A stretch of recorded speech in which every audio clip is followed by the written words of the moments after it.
Wonderful, thank you. As Megan mentioned, my name is Karen Wood. I'm the Senior Director of Product Marketing here at Acquia, and I focus specifically on our Acquia Marketing Cloud products and Acquia CDP specifically, which is why it is my pleasure to speak with you here today. I'm joined by Zach Wenthe, and I'll give him a chance to introduce himself when he pops on in a second. Before we get to Zach, and Zach will be the one really walking me through the demo portion of the presentation today, I wanted to just take a couple of brief moments to set some context around what we'll be looking at in the demo. And so I always think it's important to start by talking about Acquia DXP and really the different solution areas that go into the DXP and kind of where what we're looking at today fits into the overall picture. So Acquia is the leader in digital experience platforms. Our Open DXP encompasses both Drupal Cloud, which is our content management portfolio of solutions, and Marketing Cloud, which is our data-driven portfolio of solutions, which includes different things. Now, within Marketing Cloud, we'll look specifically today at the Customer Data Platform, or CDP, part of our Marketing Cloud, but really it's content and data together that feed into and create the digital experience platform from Acquia. If you go to the next slide, this gives you a kind of a peek of who our customers are who use Acquia Marketing Cloud and Acquia CDP. So we have a wide range of B2B, but a lot of B2C consumers as well. We focus primarily on mid-market and enterprise for our CDP product and have been in business for over 16 years in terms of serving the needs of direct-to-consumer marketers and brands that really focus on loyalty, retention, and building up lifetime value of customers through a customer data platform. And then I wanted to also just share this context. It's brand new, hot off the presses. We just released our Forrester TEI report, so our Total Economic Impact report from Forrester, which provided an overall percentage of the return on investment that you get when you use Acquia CDP. So we can expect, and our customers have proved through this report, that they can earn 589% ROI when they use Acquia CDP, and they can get a payback on their investment within 6 months. So we have a very detailed report to follow up on this. I'm sure that will be part of what we engage with you after the webinar when you learn more about CDP, et cetera. But I think the long and the short of it here is that our product, our CDP, delivers incredible ROI for our customers.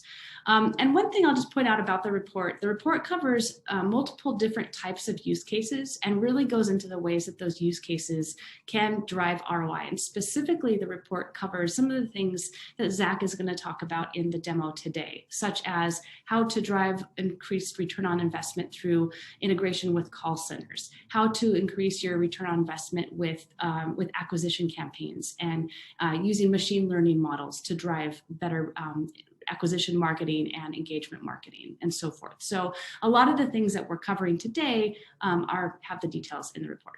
And if you go to the next slide, Zach will touch on these things, but I wanted to just have a slide to dedicate and how we're going to speak to them. But there are really 5 ways that make our CDP different and kind of above and beyond what the other CDPs out on the market might be talking about. So I'll just touch on these, and again, I'm sure you'll hear about them in the context of the use cases. But the first is data democratization. Essentially, with our CDP, we give all the teams across your organization an easy and accessible way to get their hands on the data to do the business that they need to do. So marketers can analyze and understand and interpret the data to drive their campaigns. They can segment quickly, draw segments to run campaigns. The call center agents, if it's a retail shop, for example, the store managers would be able to access the data. So all the different teams who need to understand customers in order to drive their business will be using the same set of data and the same clean, trusted data across the organization to drive business. So data democratization is one thing that sets us apart. Another is what we call our total 360 view of the customer. A lot of CDPs talk about a 360 view. Our 360 view is a little different in that it encompasses a lot of other types of data that may not be typically part of a 360 view. And again, it's trusted and accurate through our identity resolution process in order to create a system of record that really all IT and marketing teams and other customer-facing teams can all access and use. Machine learning, Zach will actually go into this in a little bit more detail in terms of how that can boost the revenue and increase the speed to market through which marketers can do their business, leveraging machine learning instead of more traditional methods. Our proven experience, I touched on this, we've been in business for over 16 years. We have customers who've been with us, year after year after year as we continue to drive revenue for them using a whole range of different use cases, but definitely some of the ones we're going to talk about today. And yeah, we've just, been in the CDP business for a long time and have the proven success to really back that up. And then finally, it's the fact that we're not just a CDP, living out there isolated on our own island. We're part of our marketing cloud. I'm part of Acquia DXP. So we have the whole investment of Acquia really powering the success for our customers. And in terms of the success for our customers, I did want to frame this up because this is really pertinent to what Zach's going to talk about. It's a journey, not a destination, to be successful with your customer data platform. And there are things that you can do with the CDP really right out of the gate to kind of get that, 6-month return on investment that is in the Forrester report that I mentioned. So some of the use cases that we provide and ensure success with our customers with are enabled and entitled to give you quick wins with the CDP. But looking longer term, there are a lot of things you can do with the CDP, 6 months, 9 months, a year, 2 years down the road, where you add in more data sources and then also take that trusted source of data to power more and more teams and more use cases. And the journey really never ends. There's always more you can do with the CDP. And so part of our engagement with our customers is to sit down with them and understand what the use cases are that are important to their business and really, rank them and prioritize and build that roadmap for success so that you can get quick wins, show instant success, build trust and excitement across the organization for the CDP project, and then continue to just recoup the benefits of the CDP down the road as you incorporate more data and fuel more use cases. And the types of use cases that we can support, hundreds of use cases you can do with the CDP. And that's, again, it depends on the type of business that you are and what your priorities are in terms of how you would rank them and how you would structure the cadence of that CDP roadmap in terms of, what makes sense for your business. So really from acquisition to conversion, growth, retention, reactivation, and loyalty all throughout, all with the goal of driving customer lifetime value, increasing the profitability of your business, and boosting revenue. There are lots of little ways and levers with a CDP you can do to achieve those objectives. And so again, the use cases are in the hundreds of what is possible, and it's really going to be down to the individual business about what to focus in on and kind of when to do that. Now, in today's webinar, we're going to focus on 4 use cases. So 4 of hundreds is only 4, but there are 4 where we've seen customers again and again really be able to make a significant impact on revenue within their organization. So we wanted to talk about those use cases, show you in our platform how you would actually build within the tool towards those use cases. And then when we follow up, as Megan said, afterwards, when we share the link in the webinar and so forth, we can share customer success stories that show the kinds of ROI that they're driving. But it's in the triple digits in terms of what you can expect from use cases like this. So with that, I will pass it over to Zach, and Zach will go into the details of the specific use cases. And then I also just want to say, if you have questions as we go through the demo, feel free to put them in the chat. We'll have time for questions at the end. Really happy to get them answered. This is intended to be kind of a shorter, more informal type of webinar. So again, just really happy to engage with you and help get those questions answered. So with that, I will pass it over to Zach Winthy. Thanks, Karen. Zach Winthy, Master Solutions Engineer. I support our Marketing Cloud products here at Acquia, and I'm really excited to kind of walk through these 4 use cases. So as Karen said, we have a broad range of scenarios and things that the CDP can accomplish, but we wanted to give an idea of maybe 4 simple ways that a lot of our customers come to us, a lot of pain points that they have, and even if these aren't your exact pain points or exact concerns, hopefully you can see how they may apply to you. So without further ado, let's jump in and kind of talk about some of these revenue boosting scenarios. So we're going to go through 4 simple scenarios today. First off, starting with empowering and enabling a call center, adding a 360 view of the customer to the call center environment. So there's a kind of a deeper understanding when a customer engages or calls in. Secondarily, we're going to look at customer insights, driving from Excel and kind of offline understanding of customer data to true real at your fingertips understanding. Third, we're going to look at VIP, lookalike targeting, being able to leverage your own data to improve targeting on advertising platforms, on digital, on third-party channels, whatever you may be leveraging. And then the fourth one is leveraging machine learning segmentation. So using AI to power audiences and being able to go from a rules-based approach or a more even simple method like a recency, frequency, monetary value to truly machine learning at scale. So with that, we're not going to spend a lot of time in slides. The value here is actually getting to see some of this in action. But wanted to start first with the why call center profiles, and this really comes from we've had a few customers who come to us with challenges, and we've all experienced this. We've all experienced the scenario where we've made a purchase recently, or we've interacted with a brand and something didn't go right, and so we call customer support. And customer support has no idea all the interaction we've done. They just know that we haven't called in maybe with a ticket before. There's not a lot of history. They don't have a lot of detail. And worse, if we end up having to call back a second time, or we get disconnected, and then we're retelling our story. And that's frustrating from a consumer. So, one of the easiest things for anybody who has a call center or customer support operations is making the 360 profile available to those teams. And what does that look like? Well, simply there's really two ways we can accomplish that. So the first way I'm going to show you, we're going to jump in and look at an existing profile.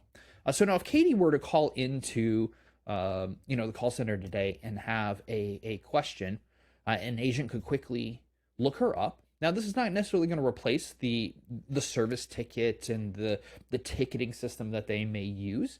This just adds additional details at that agent's fingertips, so they truly are empowered to understand what is going on with Katie and what's happened. So we can look and see in one dashboard view. I understand revenue, how many times, what she's purchased recently, what she's done. So visits to the website, transactions, other information, and I can drill into any of these to get further details. So I can look at her recent purchases in one view.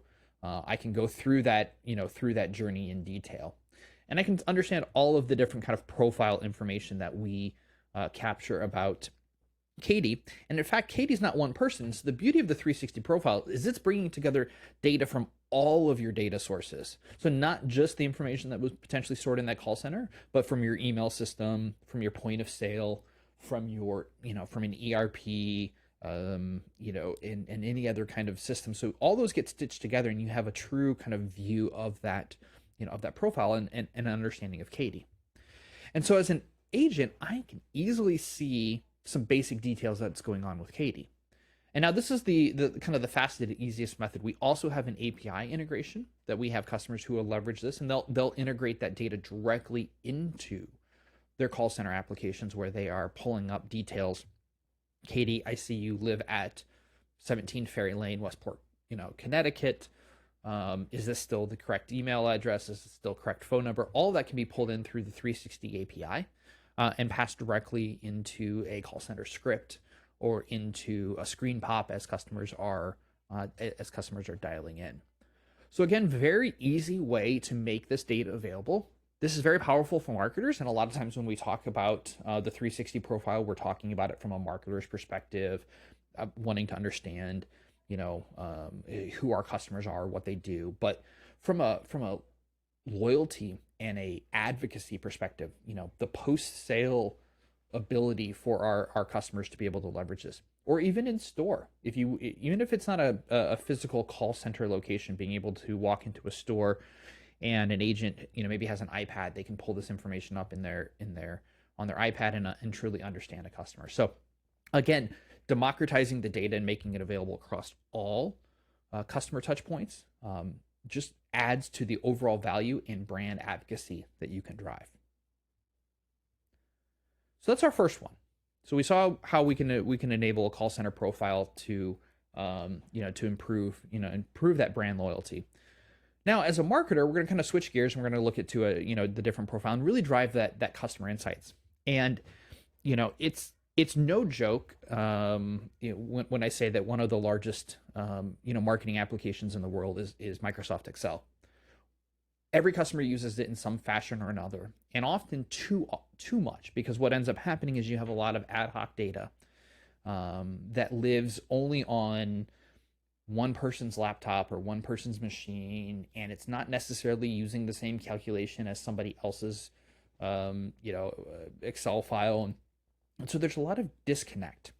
And when we think about this from a customer perspective, one of the things that we, as you saw in that profile, being able to bring all of that transaction history in, being able to bring in all that profile information, one of the things we do is we actually layer on over 300 calculated metrics into our profile, into our systems, to add additional insights. So things like top revenue producers. We will classify every customer into a revenue decile. So whether they are in the one decile, which is the top 10, 10%, or the fifth decile, the ninth decile, whatever that is, we're able to classify those customers ongoing. It's not just a one-time activity. This is a perpetual activity. We're also able to take all their transaction volume and understand the directionality, right? Are they spending more? Are they spending less? And a lot of our customers try to do this in an ad hoc or a one-off perspective, but it's time consuming and it's very complicated to do. And right out of the box, we're able to give an answer to a question. What does the top 10% of my customers bring in a percentage of revenue? So in just this little simple, report, we can see that if we're looking at our, we kind of classified our groups into 3 deciles. So our top 10% is our high value customers. Our 10th through 70th or 7th decile is our kind of medium value, and these are our our low value. And we can see the revenue breakdown. So this is from a customer, almost 50% of their revenue is coming from 10% of their customer base, and that's powerful information. That's very easy to get to. And the thing is they don't have to continuously pull new data, run new reports. This is something that is perpetually updated in the system. But we don't stop there. We add the ability to have built-in customer segmentation. So again, because we have all that transaction information and because we're leveraging all of all of those insights, we're able to understand over time what does the segmentation of our customers look like. So in this scenario, we can break down revenue trends based on, are they a lapsed customer, no longer spending with us? Are they new money they haven't spent in the past, stable, reactivated, and importantly, downward and upward. And we're able to do this by creating a look back, right? So this is looking back, the last 12 months revenue versus the previous 13 to 24 months. And we're able to kind of break this down. And really what this comes down to is and how does this work is a chart that looks something like this. Now I don't expect you to read all these numbers, just follow the colors, right? So anybody in green over the last 12 months versus the previous month are spending more. There's more money coming in. They're spending higher. The yellow, they're fairly stable. They're in the same revenue bands. The red is where we need to focus on. The red is where we need to concentrate.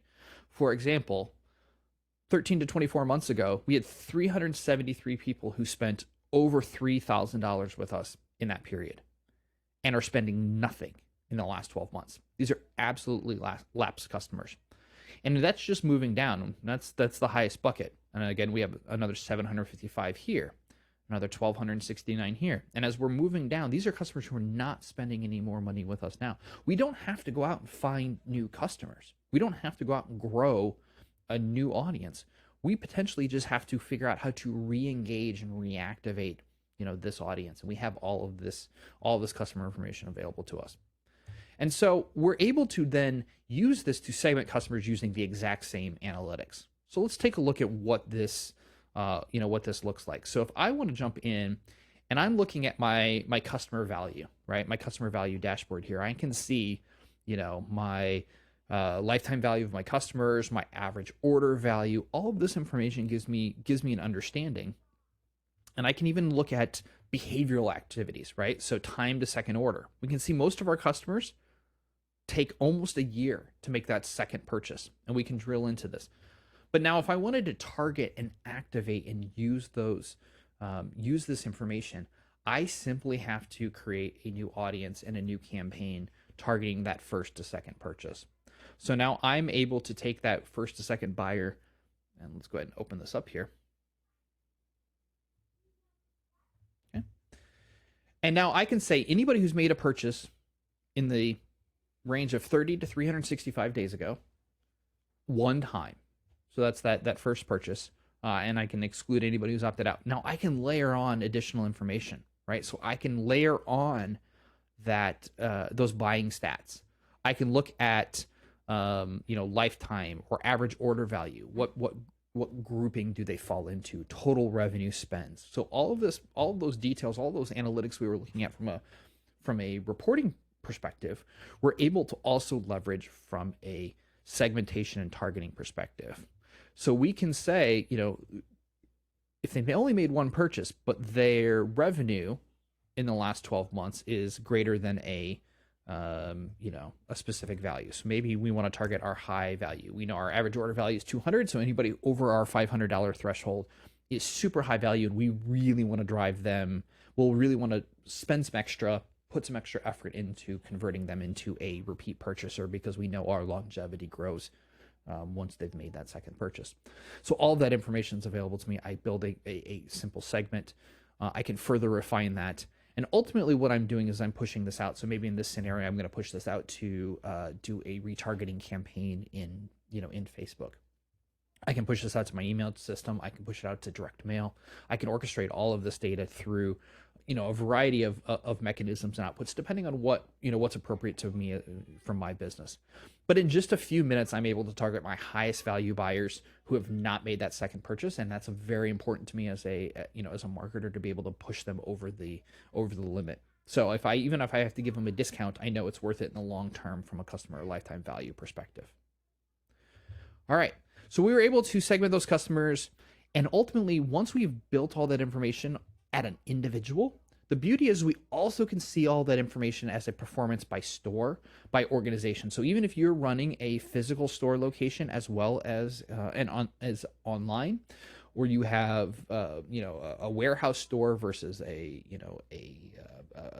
major regular outlet store, whatever your model is, we're able to also break down details by store, so we can see does the average order value change by information, by location? And again, we're working on the same set of data across all of these scenarios, which means that everybody in your organization has access to this. Okay. Now that we've leveraged analytics, now we want to take this and say, much like what I was just starting to kind of think through is how do I get those first time buyers and then get some insights into what they're doing and what they're not doing. Well, now I know I want to look at my VIP, and I want to do some lookalike targeting. Now, often a lot of our customers come to us and they're leveraging third-party data providers. We already talked about Facebook. That's a very common scenario where they're loading a list of people who've made a purchase, and leaving it up to Facebook to find other purchasers. Or they're loading a list of very broad information into an audience match kind of tool, and hoping that we can find them. But what we found is if you actually refine that audience down into a much more specific type of audience, that the customer lookalike audience tools in, say, Facebook are much more effective. So what does that look like? Well, let's go back to the same idea of a campaign. And now I want to target people who have made different types of purchases, and we'll just start a new campaign here. So this could be my VIP lookalike campaign. And now I want to include customers who, and we're gonna use that same buying stat. So I'm gonna look at their revenue over the last 12 months is greater than, stick with the same $500. So if they've generated more money, but now I want to get a little more specific. I can look into all of the buying attributes. So I can say they bought a specific product. So we know we have some, loss leader type products, and we know we have some different types of transactions. So I want to place the transaction, and I'm going to refine this. I can do it by category. So we can say specific, did they purchase a specific brand? And then I'm going to layer on some additional details into this. I want to exclude anybody who has been browsing on our website in the last 7 days, because they're active, they're engaging with us, and I don't want to spend money finding people, potentially people like them. So I'm trying to kind of grow my audience. So again, I'm further refining and targeting this audience to build a truly layered audience. One example of a customer, what they did is they actually took all of their people who have made purchases during previous gifting holidays.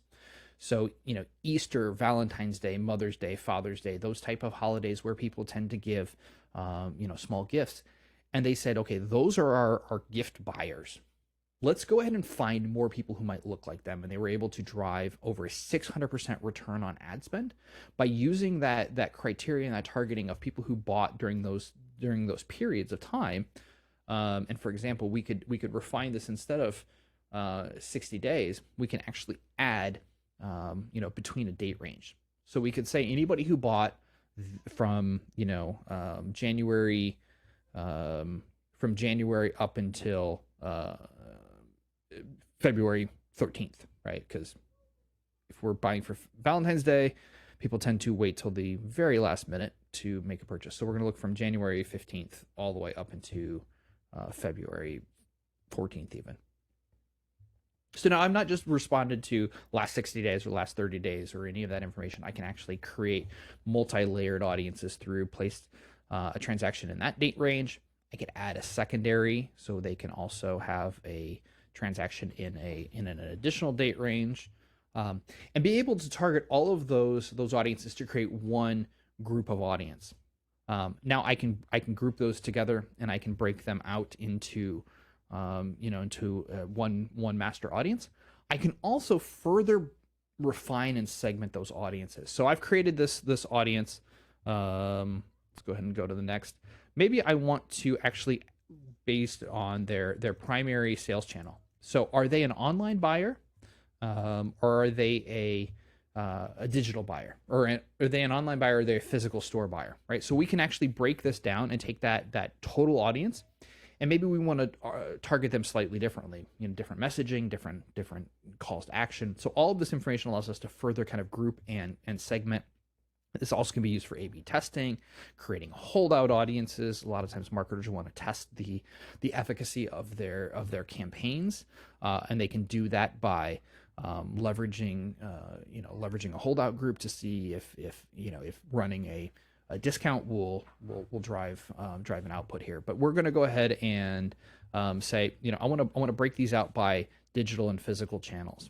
So now I can group these. When I ultimately go ahead and push out those audiences, there's a flag for that. And now I can create multiple files that basically go to, again, let's say we're using Facebook again, Google Ad Match. It could go into my DMP if I'm doing digital advertising, or DSP and Onboard, wherever that final destination is from a platform. But I'm going to push that information out with that flag of whether they are a digital buyer or a physical buyer, so that I can target my advertising to them in that way. So again, we're able to give our customers a lot of information, a lot of control at their fingertips, and so they're able to see a marked improvement on return on ad spend. Now, everything we've seen up to this point has been really leveraging rules-based approach, right? So if they did this then do this. If they bought between 30 and 60 days ago, we're going to try and send them a targeting, and that's great, and there's a place for that. But what we're starting to see is a lot of customers who are switching and really know that they don't actually have a lot of good research on their customers. They don't have a lot of information, and they're really needing to be able to leverage machine learning to find those needles in a haystack, to be able to drive understanding of their customers without introducing even marketer bias, right? Because a lot of times we think we know, as a marketer, often we think we know everything there is to know about our customers, and then they do something different, and then they prove us wrong. And so with that information, being able to leverage machine learning segmentation in an always on, always calculating fashion to create new audiences. So we often have customers who come to us and say, I don't know much about my customers. I have these clusters, I have these groups. We've built them based on locking ourselves in a room and describing our customers and creating these personas, but there's not a lot of data behind them. So one of the things we can do, if we go back to Katie and we think about this, we actually can create true clusters of customers based on actual all this underlying data. So their buying behavior, their all of the information about them can be used as attributes to feed these models, and then ultimately we'll talk about a couple of these, but we can group them into a behavioral cluster. So we know that Katie buys often, she spent a lot of money, she shopped recently, but maybe there's some other things that aren't necessarily as rules driven, right? So she clicks on emails within a certain amount of time.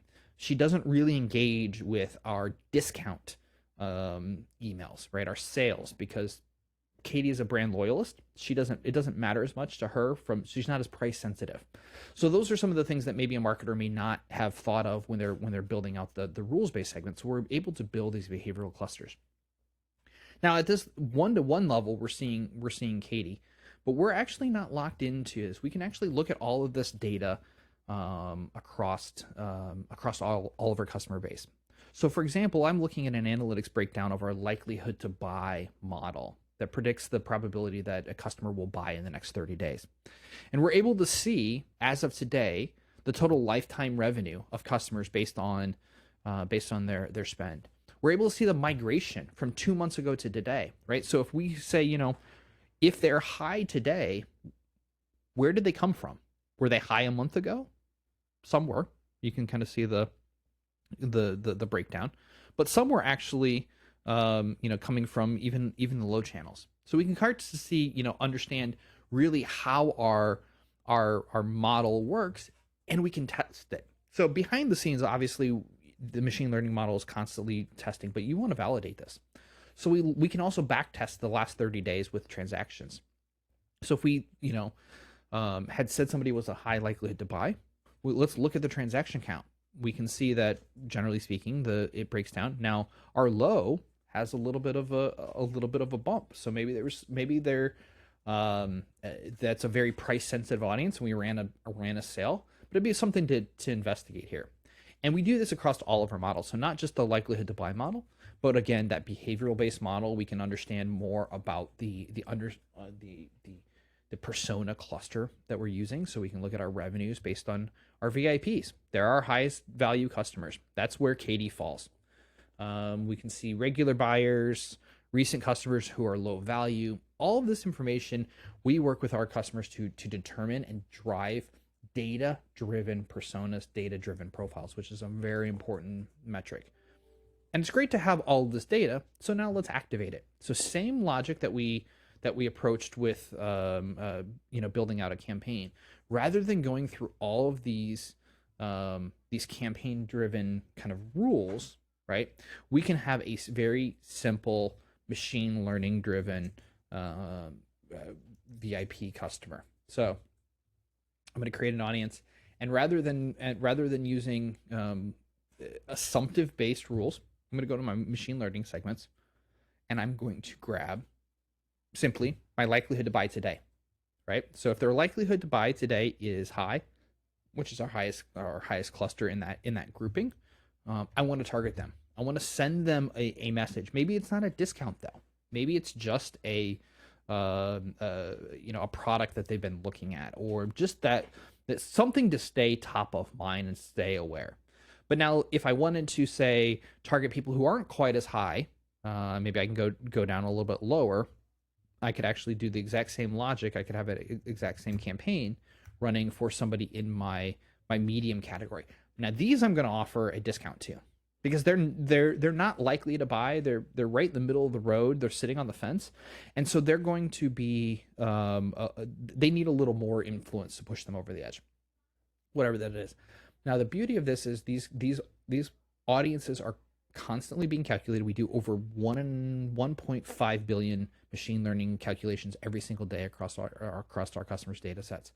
And we're updating this information with new information that's coming in. We're moving people to new clusters continuously. So this is always an always updating, ongoing campaign. And you can use this for audience segmentation. You can use this for audience suppression, right? So if we know that a high likelihood to buy person, maybe we want to take them out of our digital advertising channels where we're running our sale notifications, because we want to drive margin, because they're already high likelihood to buy. They're maybe less price. We found out they're less price sensitive, or we can actually layer in a second model, right? So we talked about likelihood to buy, and we'll kind of look at all of our models. But one of the other opportunities is maybe we want to look at the channel that they're engaging on, right? So if I want to the next best channel, if we identify that as Facebook, right, then we're gonna keep them in our Facebook advertising campaign. But if their next best channel is email, we don't want to include them. They're not going to engage on our Facebook advertising. We've learned, so why pay the advertising for that information? So all of these models can be grouped together and built into make very powerful, but very simply constructed audience groupings. And they're able to be continuously updated. Again, we feed this information into the system every day. So again, from a machine learning segmentation, we've just barely scratched the surface. We've barely touched on it. We kind of break our models down into kind of three families. Our supervised learning, our predictive modeling family, which is looking at our propensity to do something, likelihood to engage, to buy, to convert, to subscribe. We can customize these. We have these frameworks available, so we can customize them to specific customers. Persona-based one, which we saw a little bit of today. So being able to understand behavioral clustering. But we can also do product clustering, seasonal clustering. And we offer both fuzzy and exclusive clustering. And what does that mean? Fuzzy clustering means that an individual can fall into two clusters, whereas exclusive means you will only ever match into one cluster. And that's important depending on the type of business you run or type of targeting you run. So I can, my favorite example is, during outside of COVID times, I travel a lot for work, and I'll go to a coffee shop and I'll get a coffee for myself. I'll get a drink for myself, at an airport, and then I'll go maybe get something in the afternoon at a different place. And I buy very differently Monday through Friday. But on the weekends, I have a family, and when I go to that same coffee shop, I end up having to buy a cake pop for my daughter, and I have to buy, a snack for my son, and I buy a drink for my wife, and I buy a lot. So during the week, I'm a business traveler. I fall into the business travel behavioral cluster. But on the weekends, I have a kind of a weekend warrior profile. And so I can have, I'm more strong. I spend more of my money as a business traveler. So I can be in that cluster, and there's a score and a value to that. But I can be in these other clusters as growing, or kind of moving up in trend. So we can use that information to, maybe encourage behaviors that we want within our customers. So multifactorial buying. And then the last one is our personalization, our predictive. So what is the next best product, next best channel, send time optimization, being able to drive that one-to-one personalization to a customer. And then the last is, if anybody has their own models that they're using, we can feed all of the unified data out to them to feed those models, and then those attributes can be brought back into our system and activated through machine learning. So now we've seen 4 scenarios today. These are 4 fairly straightforward scenarios that many of our customers, work with. Sometimes all 3 of them or all 4 of them. Sometimes 2 or 3 of them. Um, but again, it's not all of them. And we're happy to come and work with you and your team to understand really what those scenarios are, what those use cases might be, and how a CDP may best serve you.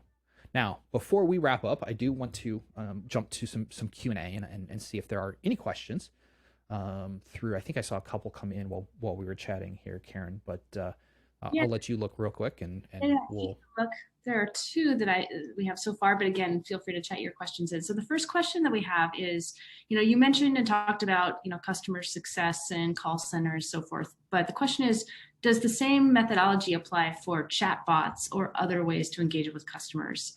This wasn't in the question, but like clienteling is sort of part of that group. So maybe you could speak to that a little bit, Zach. Yeah. So I think I breezed over the idea of clienteling, but chat. I didn't say anything about chatbots, but absolutely right. So that same 360 profile and information is available. So you can feed, if you think about it, if somebody comes on their website and gives you an email address, you can look them up, or phone number or a loyalty ID or whatever whatever the matching information is, or if you've already identified them on your website, you'd already have it.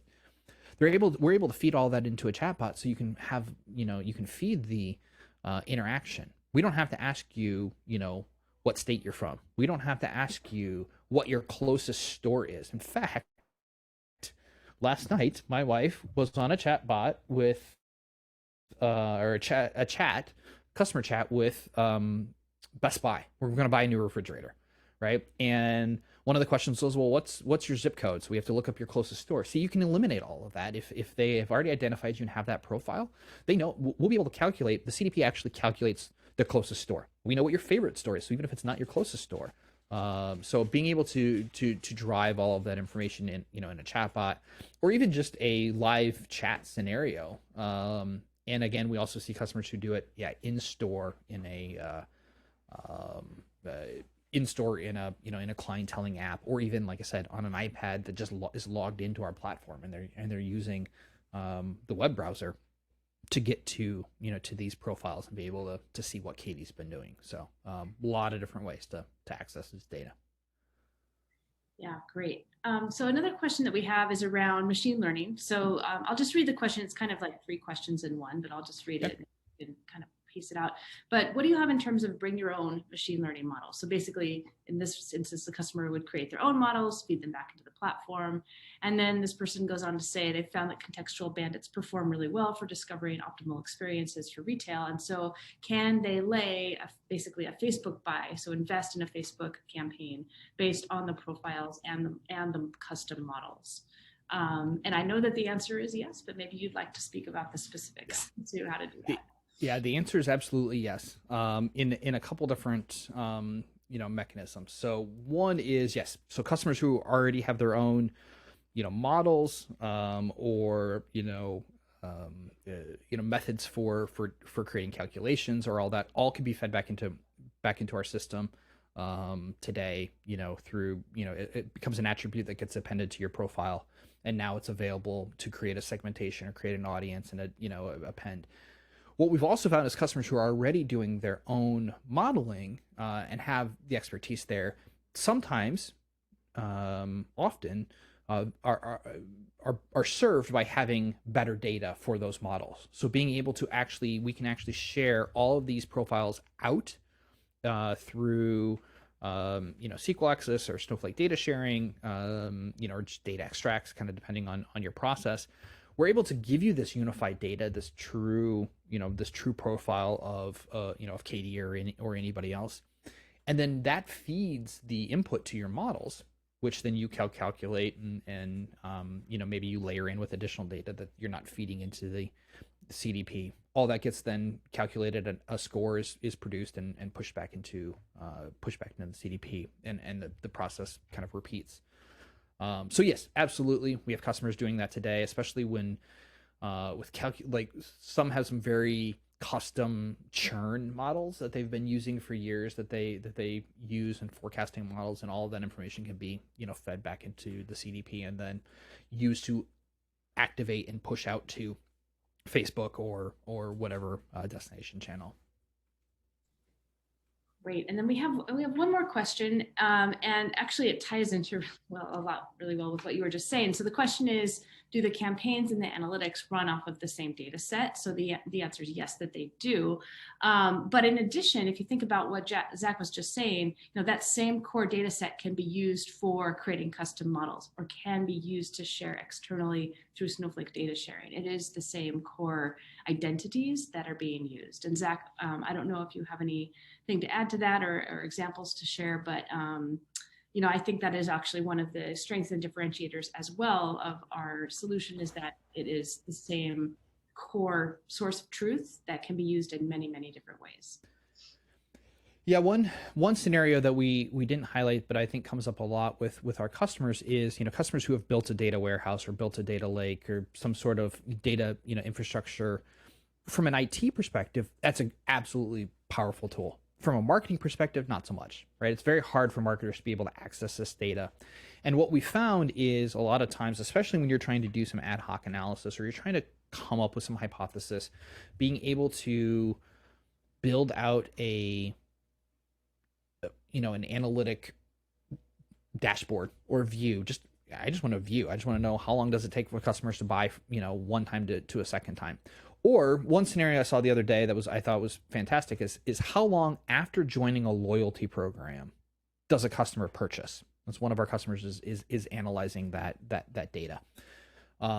Because obviously loyalty is all about driving repeat purchase. So they wanted to measure that, and then they're keeping kind of keeping a KPI around that to see if they can improve that time, right? So if it's 1 week, can they get it down to 5 days, right? And the velocity drives revenue. So being able to have marketers have that information, but they may not know exactly all of the attributes and the data points, so it might take some playing around with. And I've worked with a lot of marketers who they'll make a request to their IT team or to their analytics team to get some data out of the data warehouse. They get it back and they're like, oh, I hadn't thought about, but if we had this extra data point, like maybe that would help me. Well, then it takes another week to get it out because, the IT or analytics team is busy. You got to go pull that data. So being able to just do that quickly in one system and then go build a campaign off of that, build an audience and say, how many people match this criteria? How many people buy, in whatever criteria. So in our loyalty scenario, right? Let's target anybody who's joined a loyalty program, but has gone over 7 days without purchasing. And I'm going to continuously run that so that I'm targeting a purchase campaign to them, because if they've joined and have not made a purchase, we want to influence that number. So being able to do those both within the same platform, you're not switching gears, you're not translating, which I think happens a lot, where I'm like, okay, I have to go remember what data it is over here, and now I have to go figure out what data it is in my segment tool to get to the same outcome. All that goes away by working on one unified data set. Well, I think that's all of the questions that we have. Zach, thank you so much for your time today and walking us through those use cases. Thank you everyone for attending our webinar today.